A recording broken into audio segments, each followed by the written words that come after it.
Hello and welcome back to the channel. In this video, we're going to talk about effective communication as a parent, but then as a leader, and see how similar they are, but sometimes we forget what we should be doing.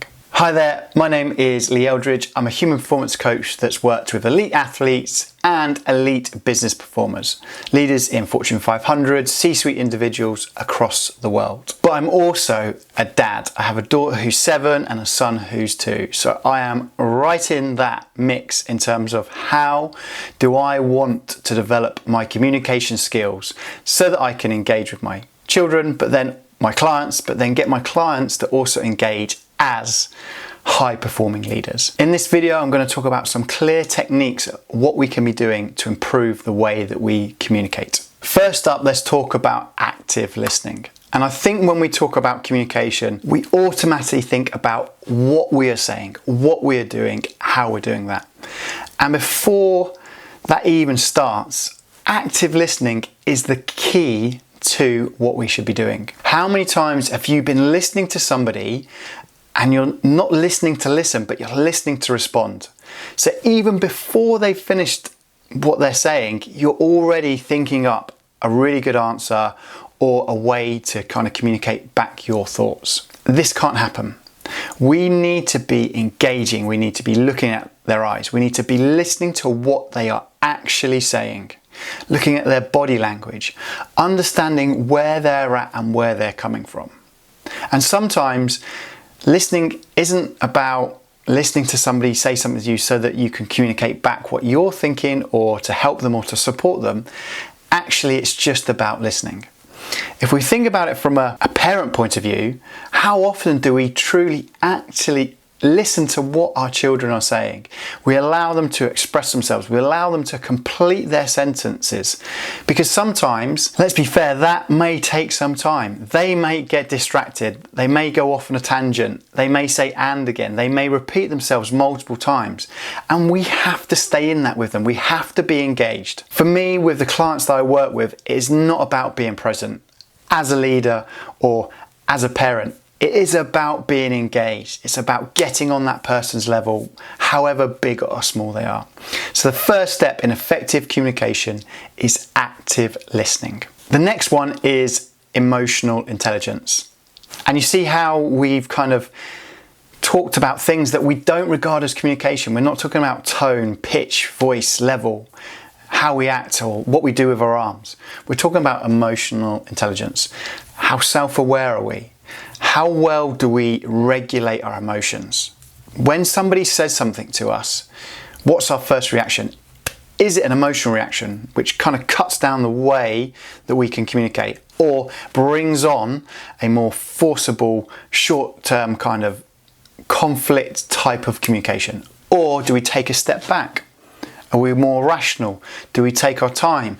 Do we control that emotional regulation when things are going really well and when things are not going so well? How good are we at developing relationships? Because ultimately, how we talk to our wife, to our children, compared to we talk to the people who report to us or work for us or the clients that we work for is very different. Now, I'm not saying that those different types of relationships require the same amount of development or the same amount of rapport building or time building. But we know that if we have a poor relationship, that effectiveness of that communication is going to struggle. So take your time and build those relationships. You need to understand that person before you influence that person. Next one is talking about how to be open and honest with your communication. People pick up on if you're being dishonest or you're lying, and that is not a good thing. When we talk about trust versus kind of dishonesty, and we think about it as a bank, so we spend a lot of time building up trust, building that relationship, and then we can do something dishonest or not trustworthy, and all that hard work's gone. You know, it takes years to build reputations, but minutes to destroy it. And that is where we have to be thinking about being open and honest. We kind of don't get this right especially from a business point of view, because we think that if we're open and honest, we'll show vulnerability in ourselves, that weakness, etc. But there has to be a time when you're telling people what they need to know. That can be really difficult in business, but even harder as a parent when you're trying to engage as openly as possible, because we want the best for the individual stood in front of us. That's why we want to be parents. That's why we want to be leaders, because we want to influence the people around us. We want to support them, to give them the best experience. And the only way that we're going to do that is by being honest to ourselves and open with the people around us. The last comment is that this is not an overnight thing. Developing your communication, developing your influence takes time, especially as a parent, because what you'll find is that your child's developing obviously along the way, and therefore the types of conversations that you're going to have are going to be very different. The types of conversation I'm having with my 2-year-old, or the way I'm trying to communicate to my 2-year-old compared to my 7-year-old daughter, is completely different. So I'm having to learn that flexibility. I'm on this journey of developing the way that I communicate. I've had to learn that how to communicate when being recorded, or recording a podcast, or standing up in public. Don't get me wrong, I am no master presenter, no master speaker. And I guarantee that if you look back into my old videos, you'll be like, oh wow, how bad's that? There's one particular video that has the most amount of views, and I pronounce a word wrong. And there are so many people in the comments, even there, the comments are saying wrong, wrong, wrong, wrong, wrong. But it's a journey.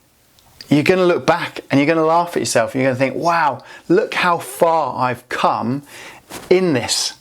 And that is what communication is. We can do it every day if we want to. But sometimes we get sucked in by writing an email or sending a text message, instead of seeing that person face to face, having that difficult conversation, giving them the call. That's what we want, and that's what we crave.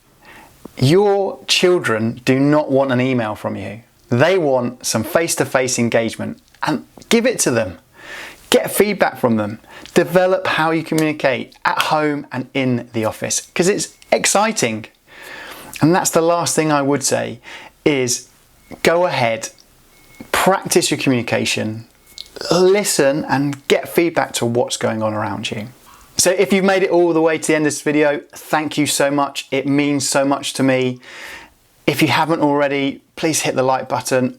And if you're new to the channel, please subscribe. We all know why. We all know that it helps us to get our message out there. If you have any comments or any areas that you'd love us to continue to talk about, put some comments in the description. In the description also, there's a link to our Business Dads test. Head over, 2 minutes test, take it, see how well you're doing, see how well you're communicating. You'll get a little bit of a report back, and you can start to think about ways that I can improve as a dad and as a leader at home and in the business. So that's all for now. Whatever you're doing, day, night, whatever part of the world you are, go have a great day, and I will see you soon.